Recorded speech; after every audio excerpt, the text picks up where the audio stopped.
In this video I will show you how to quickly set up OBS and record yourself. Let's get started. When you first open OBS, you will see a black rectangle. This is called your canvas. Everything that's within the bounds of this black rectangle will be recorded later on. It is pretty empty right now, so let's fill it with sources. A source usually generates an image. There are different types of sources, the most common ones being video capture device and display or window capture. For PC gaming creators, I suggest using the game capture source that automatically selects any full screen application, which is the default for most games. To make your recording stand out, you can also add a PNG as an image source, like an overlay for example.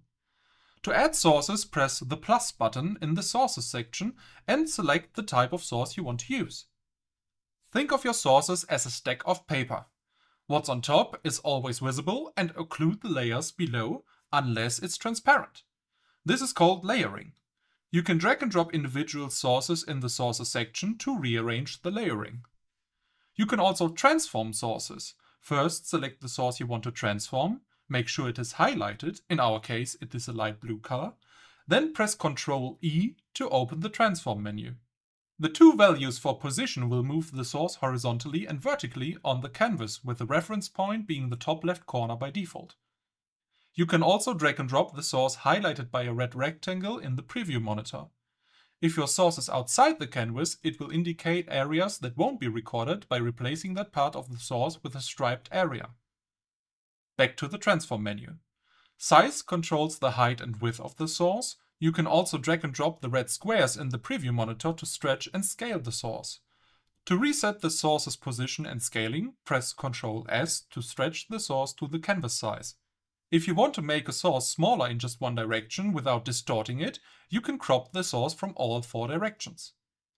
You can also create groups of sources. Press and hold Ctrl, then click every source you want to add to a group. Another click will remove the item from the selection. Once you have everything selected, let go of Ctrl, right-click any of the items and use Group Selected Items. You can drag and drop sources in and out of the group as you wish.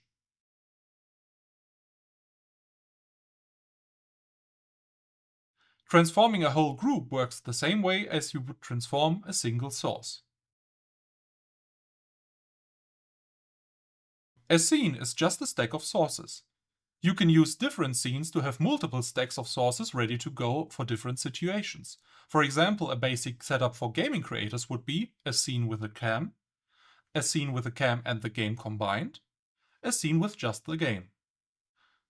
An example for non-gaming creators would be a scene with just the cam, a scene with cam and display capture to show a PDF for example, or showing yourself next to an interview partner, or just a scene with a display capture.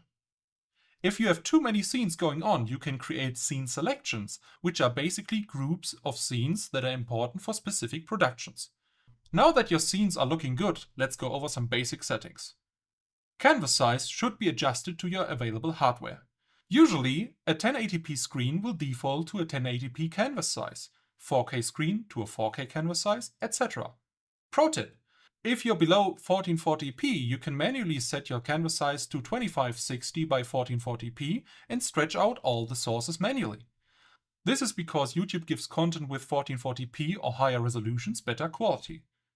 Speaking of quality, let's talk about bitrates for several resolutions. We recommend to aim a little bit higher than the bitrate listed in the documentation, since there are always some losses while editing and uploading. There's no point in going much higher though. Feel free to use my settings as a reference point. I'm using the NVIDIA NVENC HEVC, which is a GPU-based encoder with a variable bitrate of 25,000 to 50,000 kilobit per second.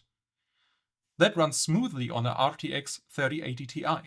If you have the option, use a GPU-based encoder as well. It is the most foolproof and beginner-friendly way to record. Use it to start out, and if you want to improve or tinker around later on, I recommend you do your own research on what might work best for your system.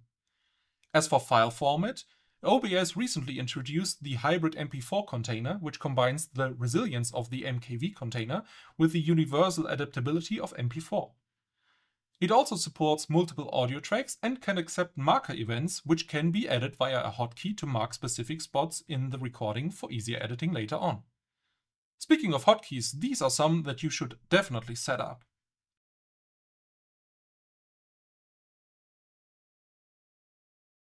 Now you know how to record a decent quality video with OBS. Let's move on to our next guide, OBS Studio Audio Basics.